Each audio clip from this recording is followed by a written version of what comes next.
As winter approaches, a hearty, vegetable-packed beef soup is the perfect dish to warm you up, body and soul, and leave you with leftovers for days that, quite frankly, just get better after a night or two in the fridge.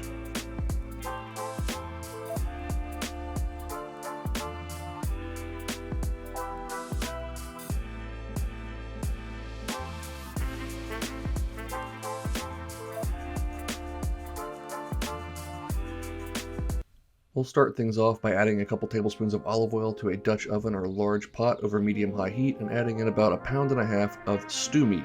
If you can't find stew meat at the store, just buy a small chuck roast and cut it into large bite-sized pieces.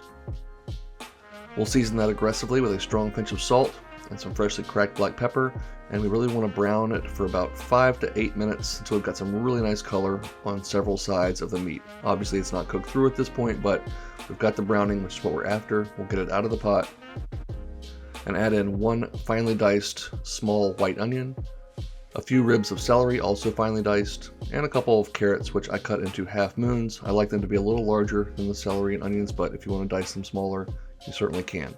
We'll season every step of the way here with some more salt and pepper and sauté those in that beef fat and olive oil for 5 to 7 minutes until they have softened and excreted some liquid, which will help us pick up some of the fond off the bottom of that pot. We'll add in about a tablespoon of Italian seasoning and about an equal part of garlic. You could use fresh garlic, but I actually was all out, so garlic it is. Anyways, once that garlic is nice and fragrant, make a spot right in the middle and add in a couple tablespoons of tomato paste. Cook that out for a minute or two until it's starting to turn a nice rusty brown color, and then incorporate it with the sautéed veg. Next up, we're going to add in our liquids, which will involve a little bit of white wine here. Tomatoes have flavor notes that are alcohol soluble, meaning that white wine is going to bring out extra flavors here. We'll follow that up with 4 cups of beef broth.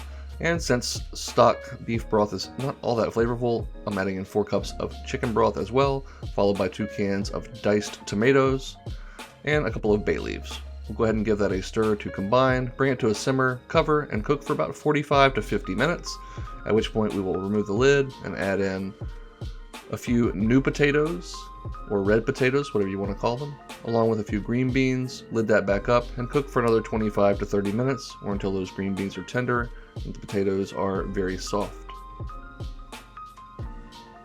Now at this point, we're going to add in some frozen veg. I'm going in with about 3/4 cup of peas and 3/4 cup of frozen corn. You could definitely use fresh, but frozen is a lot easier in the winter. I'll follow that with some frozen okra and give it a stir. Turn it down to low. We're basically just warming these frozen veggies through. And once that's done, we're going to taste and add any additional salt, Italian seasoning, pepper, whatever flavors you need to add to make this perfect for you. Go ahead and do that. Fish out those bay leaves if you can, and we are ready to bowl this up. And as the name implies, this is a vegetable beef soup, so it is vegetable forward with lots of veggies in every bite. Once we bowled that up, I've got some parsley and lemon zest that I finely diced or minced. I'll sprinkle that on top for a nice hit of acidity and fresh herbal flavors to wake up all the dried herbs in that soup. That beef is wonderfully unctuous and just tender from that 1.5 hours or so of cooking. Those veggies are nice and soft but still hold their shape. I'm telling you, on a cold winter's day, this soup is just like a big hug that you can give yourself, and as you can see, this makes a ton. So great to feed a crowd here around the holidays, or great to have leftovers as well. Hope you'll give it a try, add any veggies that you see fit, and if nothing else, go make something delicious.